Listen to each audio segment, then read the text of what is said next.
if I can back up a little bit. They start back from here and then come back. All right. It kind of worked. He never had any intention of going into show business. His passion was his martial arts. So he had a school in Seattle and a second school in Oakland. His plan was to open many, many schools all over the country. Obviously, he started with the classical Chinese arts, which is Wing Chun. And then everyone knows about the fight in 1964 in Oakland.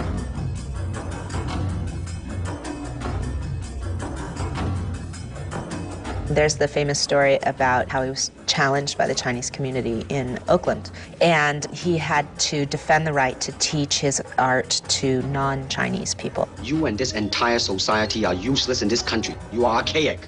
And you're a fool to think that you can break away from us merely because you choose to. To prove Bruce Lee was wrong, he was a fake and a fraud, the Chinese traditionalists sent somebody over to fight him.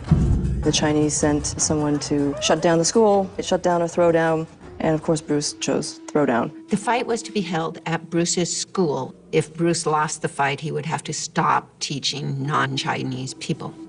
Anything that forces you to review your dogmas, most people don't respond too well to it. I was there 8 months pregnant with Brandon.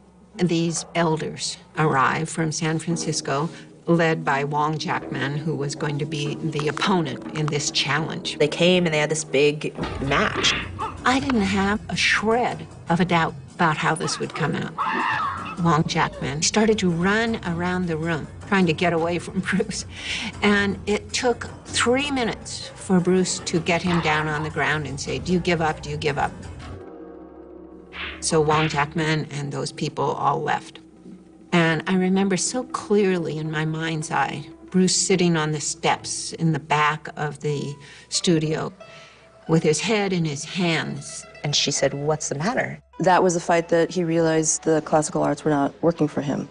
And he should have been able to put that guy down much sooner. Bruce Lee has a fight with the guy and he doesn't beat him fast enough, so he goes off to rethink it all. And these tales all have the structure of myth and fantasy, little parables about the master. He said, "My training in Wing Chun, my classical art, didn't prepare me for this kind of a battle." That was the beginning of the evolution of his own way of martial arts.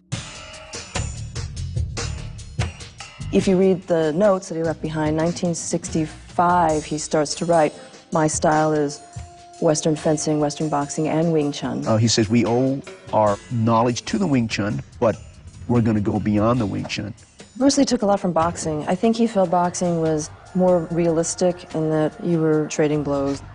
He likes the boxing footwork because it's alive, it's moving, and it changes. He was totally invested in watching boxing films, going way back to Jack Johnson, Gene Tunney, Dempsey. What he took from Dempsey was the kinetic chain, how to generate power, the importance of a good jab. There's a lot about the alignment of the body. Bruce had a huge collection of boxing films, and he thought the world of Muhammad Ali. And what he would do was very unique. I once came in, lights were all out, and he's watching this 8mm film, and he's watching it backwards. Muhammad Ali had a left foot forward stance, and Bruce would have a right foot forward. So he would run the films backward in the film editor and study them meticulously. He would stretch and read and review an 8mm film of a boxer at the same time.